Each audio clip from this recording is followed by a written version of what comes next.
We'll definitely send some information out our way after that as well. But the focus is really her and her personal experience in her life. So let's go right into it. So Wafa has 12 years of experience working in civil society and the public sector in Israel. She works towards the empowerment of Bedouin society, advancement for the next generation, and Jewish-Arab coexistence in Israel. Wafa was the head of the Department of Government Policy at the Economic Development Authority for Minorities in the Ministry for Social Equity in Israel. In this role, she led the Israeli government efforts to increase employment in minorities in the Israel labor market, and specifically women from minority groups. Previously, Wafa was the first and youngest woman to run the Bedouin volunteer tent at the Ajik, Arab Jewish Center for Equality, Empowerment, and Cooperation. She managed a team of 70 program coordinators and supported over 1,300 volunteers and more than 20,000 beneficiaries from all over the country. During her tenure in Ajik, won two important prizes: the Award for Excellence from President Rivlin and the 2000 Wilson Berson Prize from Ben Gurion University.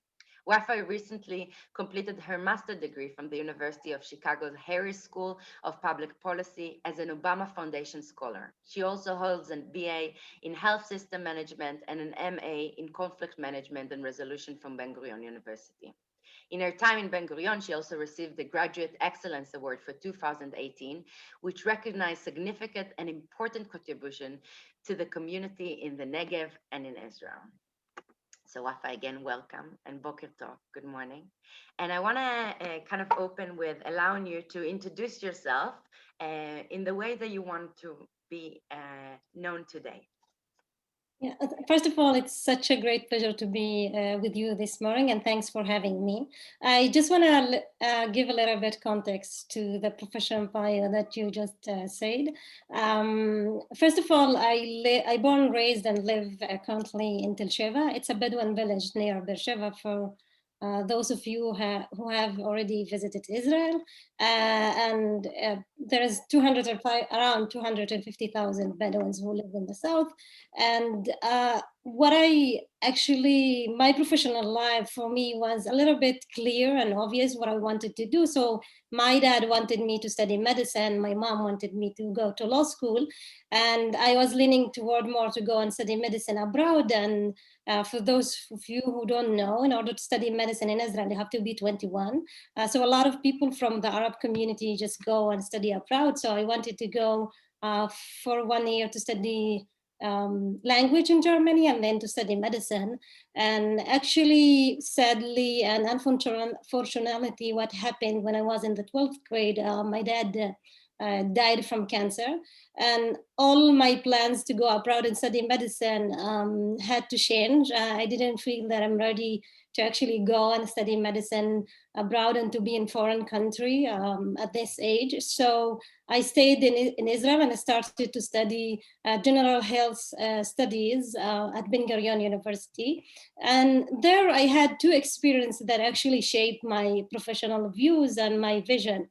The first one, I decided that I wanted to volunteer with children who suffer from cancer in Soroka Hospital. It's the largest hospital in the south. And when I started to volunteer there, so the Bedouin community is third of the Negev, the south area. And I saw that more than 60% of the patients in the department are actually from the Bedouin community. And in other departments, it's similar. So it was very surprising. I was shocked by this fact and by the numbers. And I also was the only Arab volunteer in this department. So I started to ask the staff, like, why this is the numbers and why this is the situation. And actually, this led me to see the gaps, and it's opened for me a small window to the gaps between the Arab and Jewish community. And that's what led me to actually work in the space of shared life in Israel, shared society in Israel, and to try to shape it in different way. The second experience that actually shaped me a lot is actually when I was studying at Ben Gurion University. I was the only Arab students at the university, at the class. And to me, it was the first time in my life that I'm having a meaningful meeting with Jewish. Until high school, I haven't any meaningful meeting. I met the doctor in the health clinic. I met Jewish in the mall, but I never had this meaningful meeting, and vice versa. This situation was for the Jewish students, and it didn't make any sense to me. And I felt it's not supposed to be the reality or the situation that Arabs and Jewish in Israel are living very close, but actually geographically very close. But the gaps, and we perceive each other by media, and a lot of times it's not right, and it's not supposed to be this way. So this is what brought me actually professionally to do what I did. Wow. Thank you for starting us with really going to those experiences shaped. And I want to ask even a little bit more, what other family stories or child memories formed who you are today, not only professionally, but as everything that you are?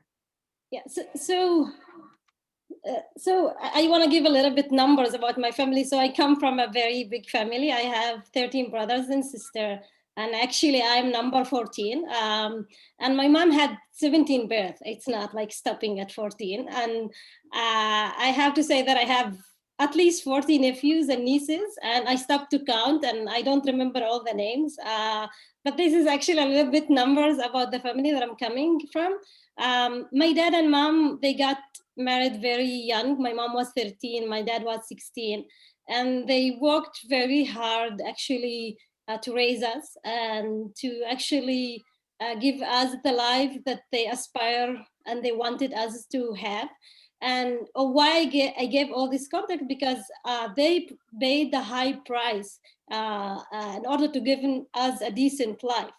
And they wanted us actually to try to follow our dreams and ambitions, and to try as much as we can not to be affected by different social norms or but by society. So they really tried to make us to question a lot of things in the society and around us, and to try to be very initiative and not to give up very fast. But also, as a woman in the society, I was lucky enough that the family that I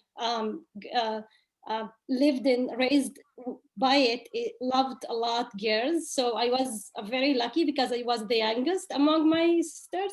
And actually, that's what it really always I heard my parents telling me, that education is the weapon for women. It's a saying in Arabic, which is "Ta'lim silah al-bin," and that's things I always heard it by my parents, and I feel they don't know to write and read, and they didn't go to any school, and actually hearing this all the time, that this is actually what will empower me as a woman in my society, helped me a lot to actually think all the time about higher education, think all the time that I don't want to take the classical or ordinary path that others take, but also to challenge this stuff and also to try to choose my own path.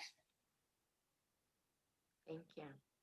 So, so I feel like it's the same direction, and I'm sorry if you want to go a little bit in a different direction, that's okay as well. But so, how do you get from a situation like that to working in the Israeli government, to living abroad? Like, how does all of this? Like, how could you dream that big? How did you get to all the things that you did in that path? So I have to say that in my there is like I always try to tell people, and when I speak to groups, that there is a huge between white and black, there is a huge range of colors between them. And I have to say that a lot of times, like, I managed to be in different situation or different parts in my identity that actually they don't fit together, or to someone who hear it out from outside, they think they don't exist together. And what I mean by that, for example, when I was in the government, I was one of the participants, or actually I represented the Ministry for Social Equality in the committees for defining the goals for the government between 2020 and 2030 for the next 10 years.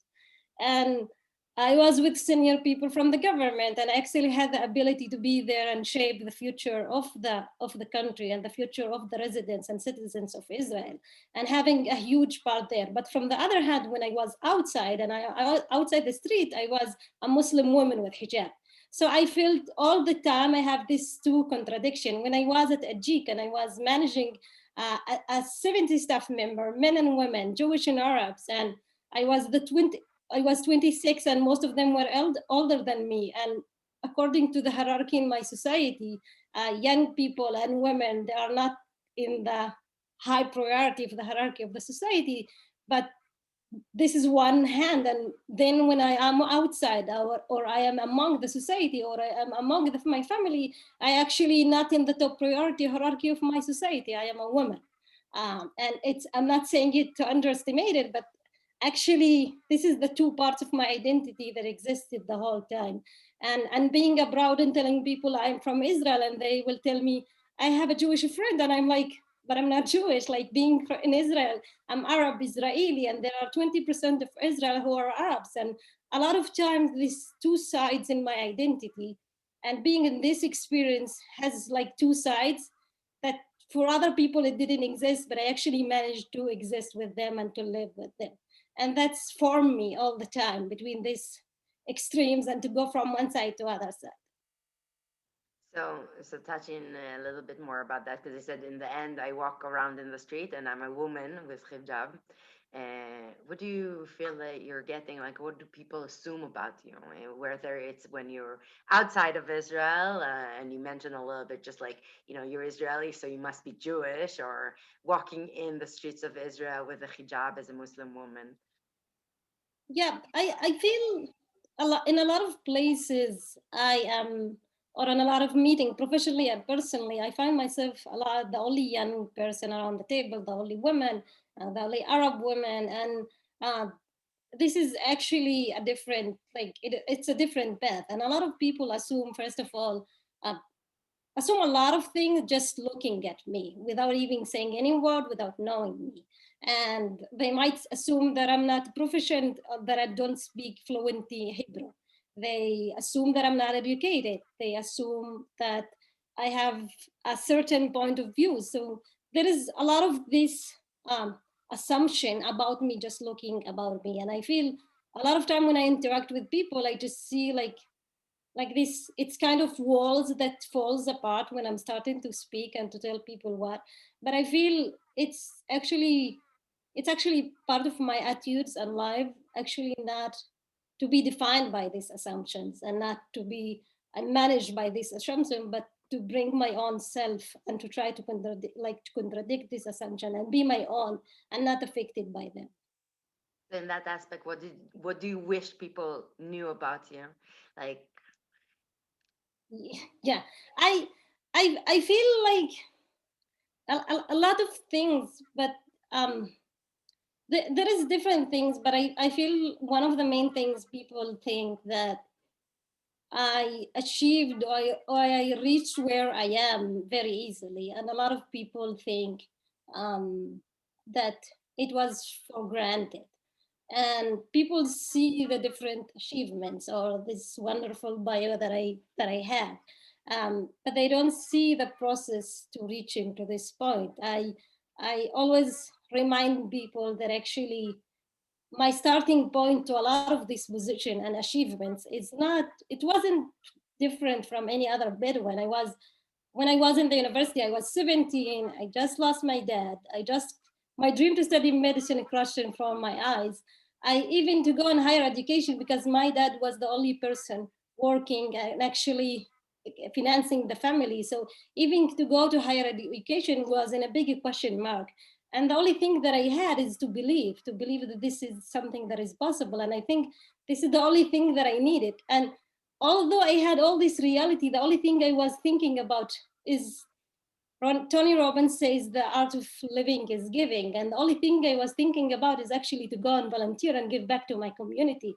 So a lot of times people think that things, okay, this is my reality, and I surround to it and say, okay, but I feel there is a lot of starting point. When I started at JICA, I started part-time job and I didn't start full-time. So I wish people see the processes to these achievements and not to give up too easily and say, okay, she can because X and Y. And also sometimes I hear people that say, I checked, these boxes for the diversity and inclusion stuff. I am a woman, and I'm Arab and Muslim.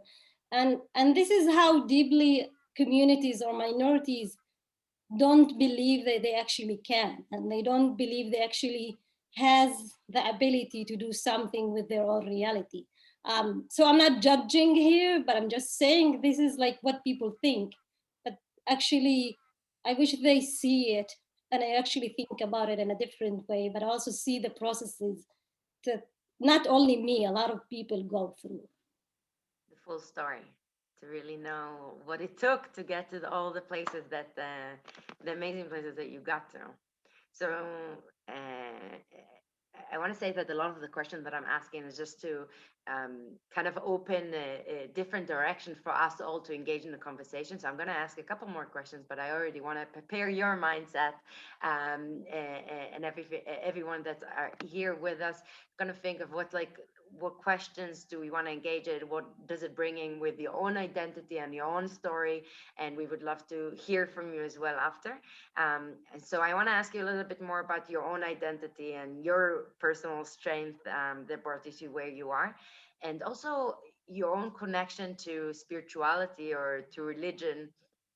um, I know that we talked about it a little bit before in the pre-conversation, to say that, and I want to remind our viewers even here, is that it's every experience is different, and we want to hear about your own personal connection to religion, and of course you could put it in the context also of what does it mean in the Muslim and the Bedouin community, and what does religion play a role, but personally for you, where does it come to play? Yeah, I feel like religion, I really value religion, and I think I really value the spiritual side of religion and the different and universal humans values that a lot of religions have. It's not only for Islam but the different religions. And I feel during my life I managed to actually look at religion and respect it and have a lot of respect to it, but from the other hand also decide what actually I value in the religion and I want to practice and take it into my life. For example, holidays, this is one of the things that I really like, and I think it's very important, and it's unite, and there is a sense of community. And I think religions and the values of different religions is something that is very important. For example, the sense of community, but collective community that there for others. And there's downside sometimes to this sense of collectiveness and communities, because the space for individuals is not that huge or big. So this is my relation to religion, and I think in a lot of aspect in my lives I choose what is actually right for me, and I do respect it, and I think my family, I can call them religious, and this is something that I has have been exposed to it during all my life. Thank you. It actually reminds me, like when you say something like, within the religion, I connected the holidays. I'm sure that a lot of people in the conversation, I felt that it's like, yeah, I do too. Forgetting for a second, it's a different religion, and not even maybe thinking that that's what's important, but our connection to spirituality and kind of our similarities is an interesting way of thinking about it. And we're talking to an audience today of from the Reform community, and that might say something on the practices that they choose or not to have in their life. Everyone is different, but I'm wondering a little bit more about the practices that you do. You mentioned that you love the holidays, but if we can go a little bit of the specific of what practices do you keep in your life, to understand a little more. Yes, sure. I think I have like, as I said, I think the Islam is like, I'm not giving a lecture about Islam, but there are like things that we practice daily. And there are things that they are occasionally. For example, Ramadan, which people fast for 1 month, and then comes the holidays. So I feel like this is something that I do, and I do practice. And there is the pray, and I feel this is things that I do.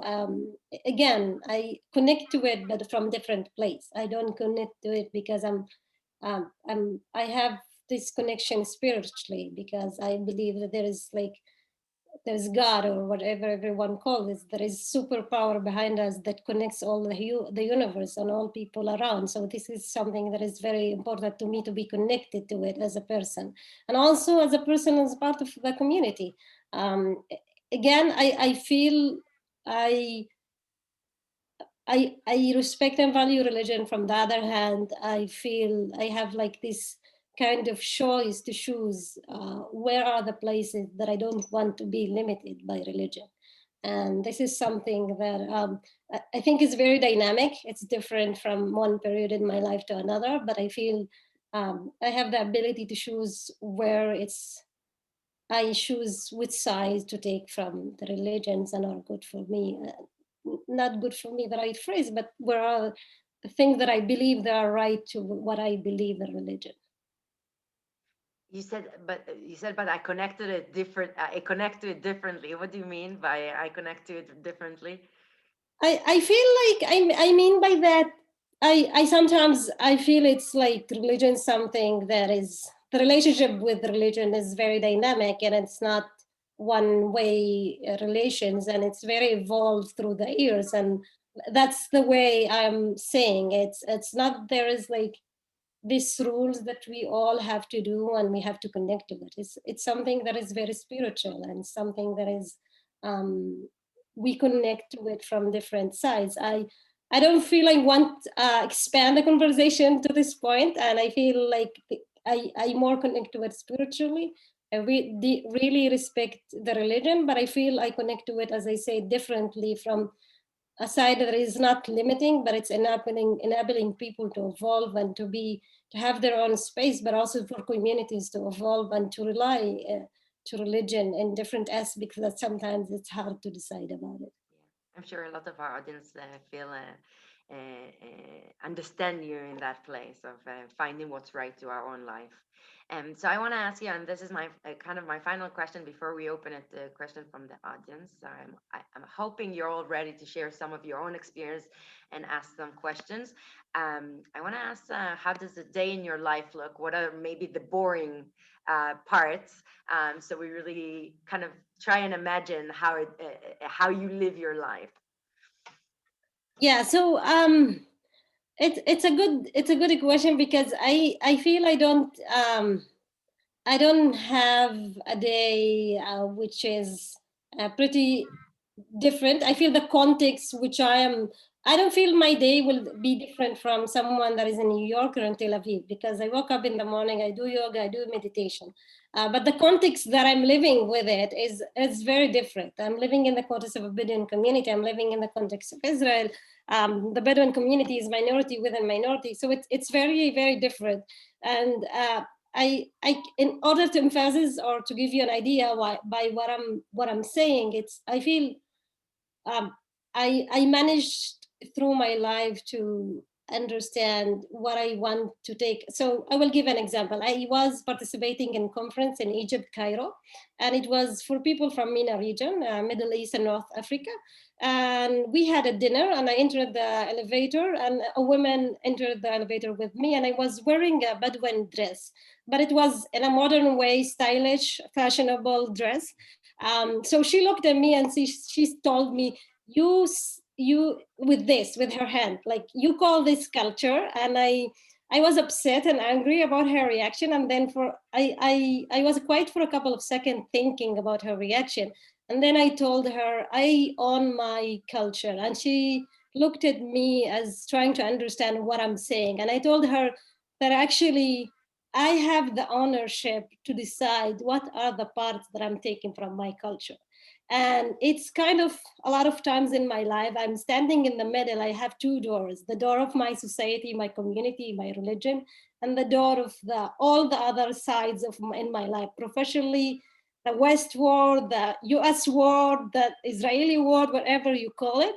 And I decide in the middle when I want to open the door of the society and to take and to bring into my life what I want, and when I want to open the other door, and I decide if I want to open both of them to enter into my life. So a lot of times I feel come to my day, as I was in the university meeting Jewish for the first time. I saw actually that the Jewish students with me are listening to the same songs, we eating the same food, and we love the same food. But the context that we raised in it, it's different. It's very different from the different like life that I had and the life they had. And that's actually what connected me to people. That actually we are not that different, but the context that we are operating in it or living in it is very different. Thank you so much on that anecdote. For me, it really helped me understand a little bit how you see it and how you live your life. And we open our mornings in the same way. So at this point, I would love to open it to our audience to ask some questions. I already saw that Betty said that she have a couple of questions. So Betty, I think you can unmute yourself and just go ahead. We're Okay. Well, an thank you. enough group. I'm going to segue from the last point and compress my questions. But your English is quite excellent. And I think it would be helpful for me to understand what languages you speak during the course of a given day or week, and how you segue from Arabic to English to Hebrew and so forth. I actually, during my day, you can find me speak English, Arabic, and Hebrew on the same day. I interact with people internationally. I interact with people in Israel. I interact people with my family, with my friends. So and I also have friends that they are like Arab, Jewish, and people who also speak English. So I move between these languages. I have to say that when I came to the US, and standing near someone that their native language is English, it made me feel less confident to speak in English. And I remember this experience also on my first day at the university. A lot of times, okay, it doesn't say that I don't know the language. It's a lot of times the confidence actually to be able to communicate when there is someone near me or around me who speak is very fluent in the other language. So, but I speak 3 of them during the day, during the week, during the year. And lately, because of my experience at University of Chicago and being with different people from different countries around the world, so I am more communicating in English also. And the second part of that question is, as you move fluidly from language to language, do you find that there are cultural differences and colloquialisms as you express yourself from language to language, and how do you handle that? Yeah, it's a very interesting question, because it's sometimes when I first arrived to the US, I have been to the US 5 times before the last time, but the last time was for a longer period. And I feel like I think in Arabic or Hebrew and I'm speaking English, or it goes through a translation in my mind and then I have to communicate it in English. And there is a lot of difference. Like there are words and phrases in Arabic that I wish I can tell them in English, and there is like no right translation to it. And there's words in Hebrew also that there is no right translation in English. So a lot of times I try as much as I can, and sometimes I feel like there are situations when I'm talking about feelings or I'm talking about situations that is very complicated. It will be easier to me to communicate in Arabic or Hebrew, and I feel a lot of times my Hebrew is better than my Arabic. Because I studied in the university in Hebrew. Hebrew was around me all the time. I only studied in Arabic and only in school. But after I graduated from high school, most of my life operated by Hebrew. So it's different, and I can say it's very different experience, and it's very different how to communicate it in different language. Thank you. You're welcome. So the stage is open. It looks like Shelley raised her hand. Go ahead, Shelley. You can unmute yourself. I'm very interested in the concept of separateness and assumptions, and how sometimes assumptions can work for you rather than against you. But within the context of religion, I notice that because of our separateness, because we don't come into contact, with Muslims or people of other religions, because we are not curious enough, that we don't seek out people of other religions, especially in previous decades. It just never happened. The opportunities today to do that are so much greater, yet we seem inhibited by our separateness, even among our own congregations with Jews of color. I can't even imagine now going beyond that to Israeli Arabs. You know, it would be wonderful if that could happen, but I'm interested in what suggestions, what your experiences have brought to your understanding of that, and how we can bridge these divides that are completely artificial. Mhm. Yeah, thank you for your question. I think it's very interesting because when I came to the University of Chicago, I was like, I'm so excited to come, and even the university in Israel, like you usually see the Arab students go together and the Jewish students go together, although there is an opportunity. And I feel I had the meaningful meeting in the university because I was the only Arab student, and I needed to communicate with them and go and study with them. And I felt like the condition actually forced me to do this connection and to initiate this meeting with them. And when I was at U Chicago, I was like, okay, I'm gonna meet a lot of international people. So I saw that a lot of people who come from different countries actually gather together and find it very easily to speak in the same language, to eat the same food, and to be together.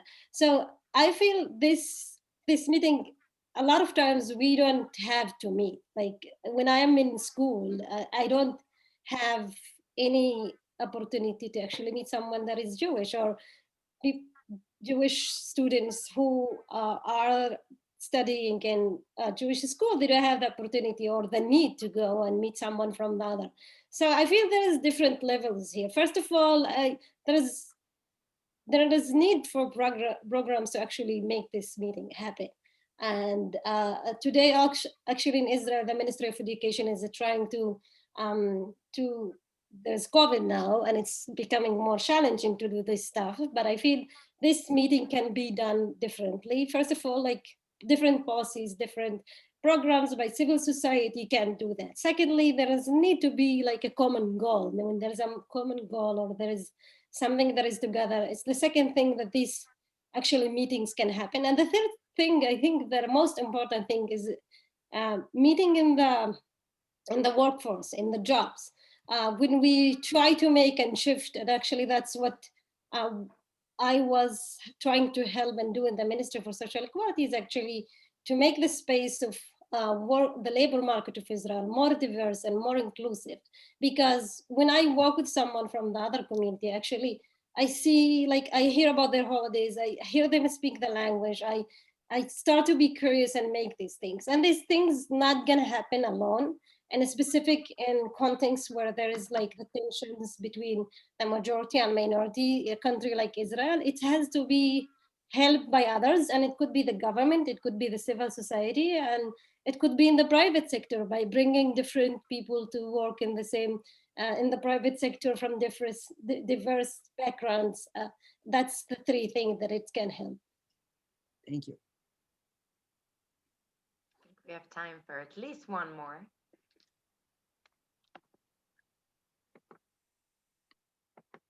If nobody has another question, I have another question. I wanted to ask about COVID in Israel and accessibility to vaccine. Have Bedouins, have Israeli Arabs had the same access? Yeah, actually they have the same access. I don't know if you know, but half of the Bedouin community is actually they living in unrecognized villages, and some of them they don't have healthy clinics. But basically, most of the Arab towns and the Arab villages has different healthy clinics that they actually give the vaccine. So they have the access to it. Thank you. I want to encourage you, if we still have a couple of minutes to ask, and I want to remind you that this format that we talked about is based on you can't ask that. Kind of like this is your opportunity. So not to force you to open your mics, but if anyone has an additional question, go ahead. And if not, obviously I know that I and Sarah and Lauren has a ton. So.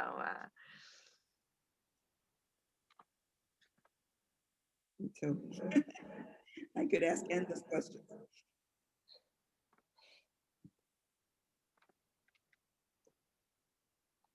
Okay, so I want to. Can I ask one more thing? I hate to take it, but I want to take advantage of this opportunity.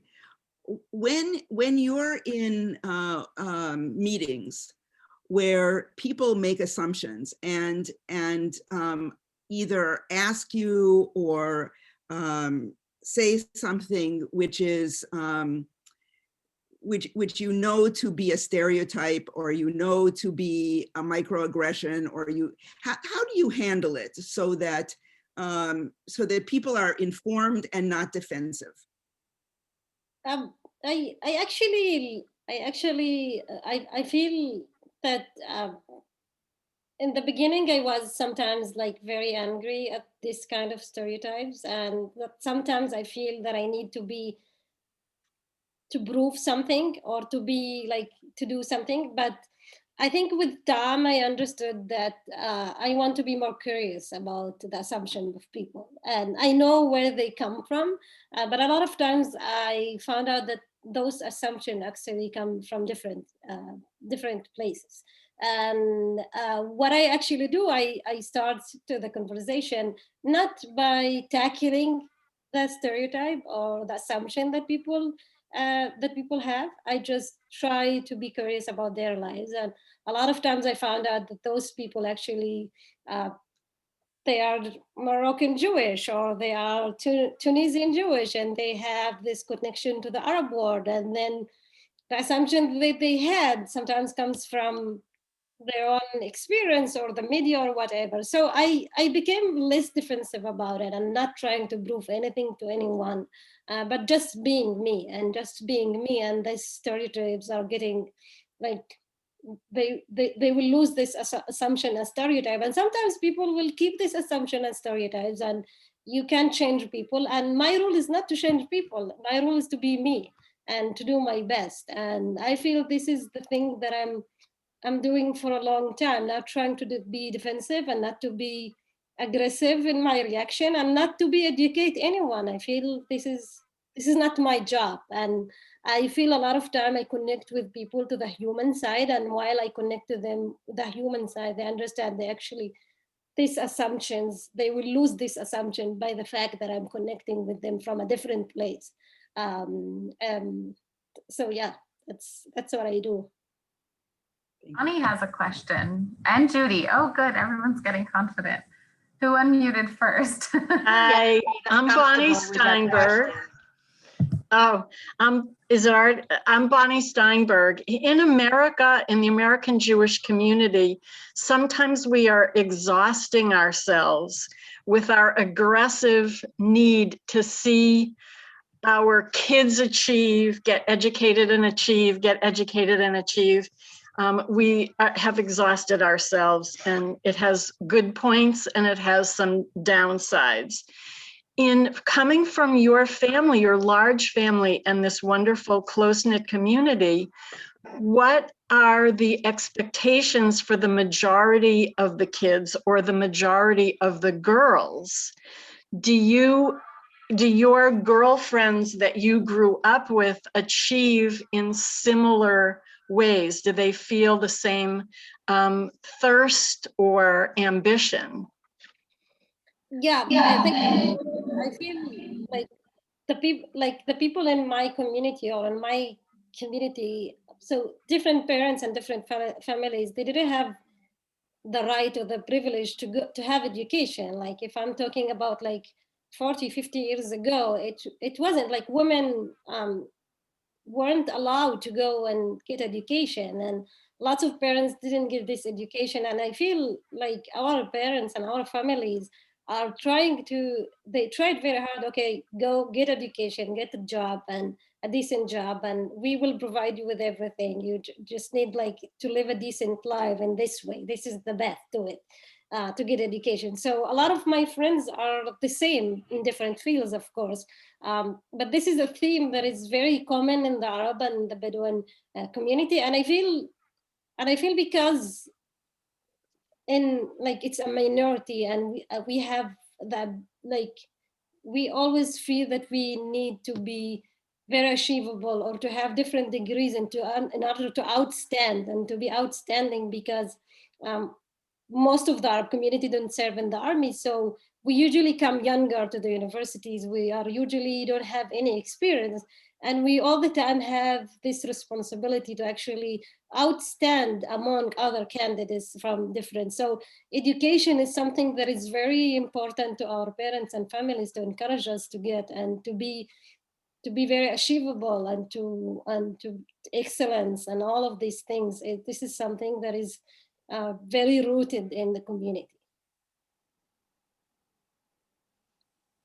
Judith, do you want to ask the last question? Judith? Just unmute. Thank you.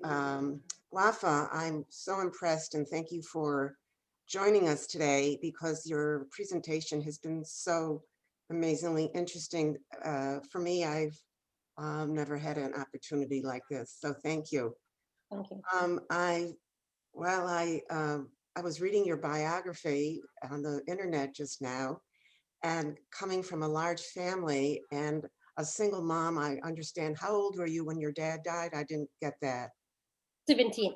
17. And where are you in the order of your siblings? Are you the oldest or the youngest or the middle, or? I am the youngest of the girls. I'm number 12, actually.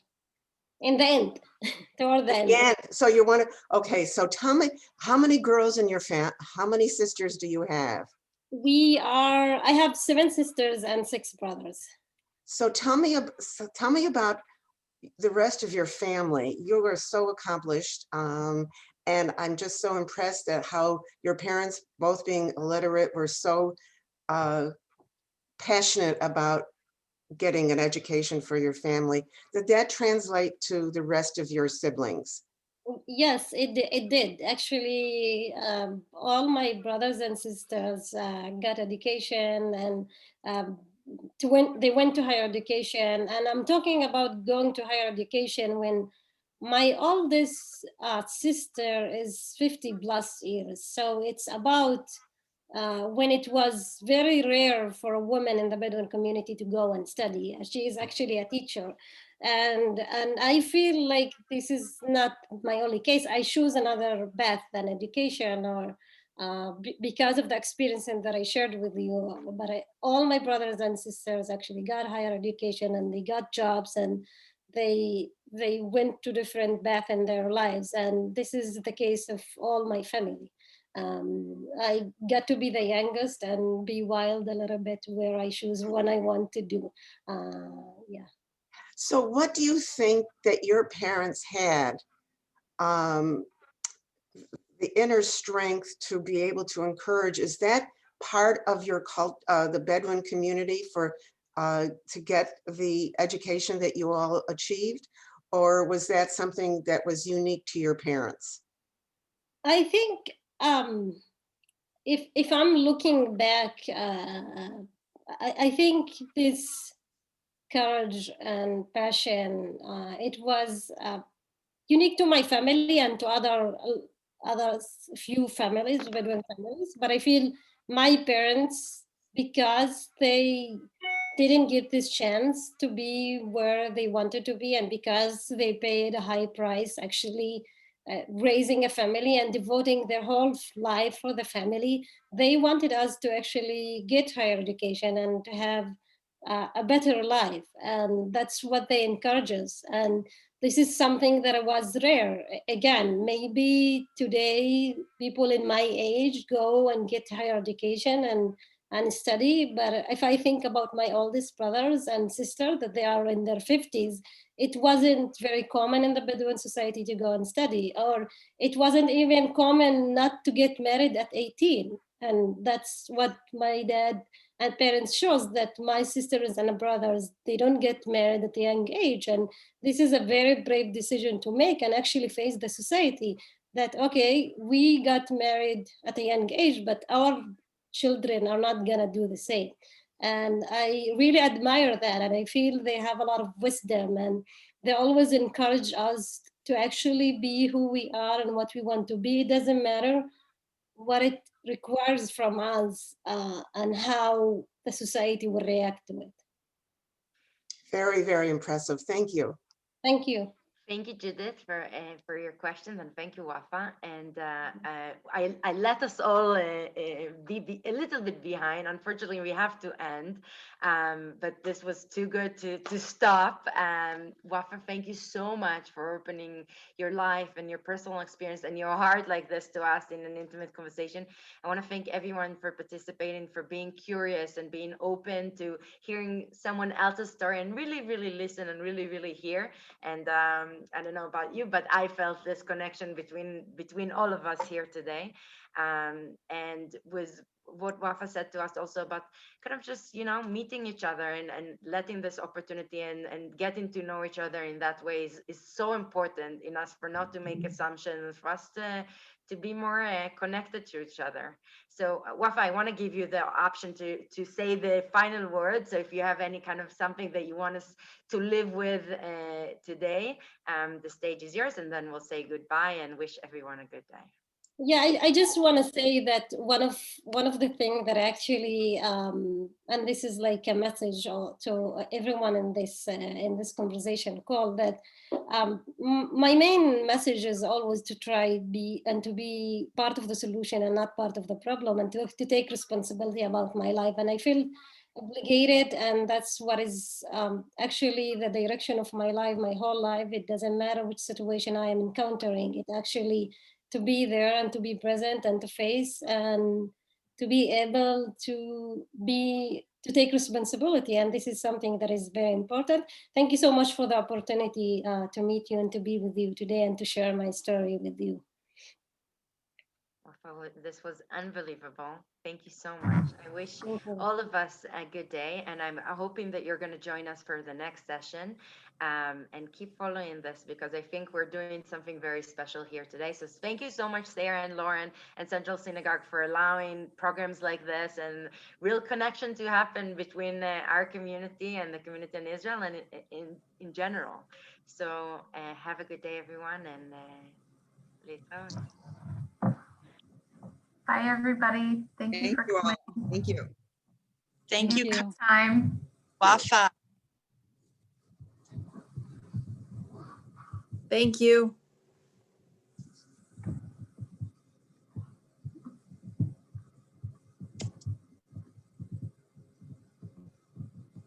Bye, Judith. Bye, Judy.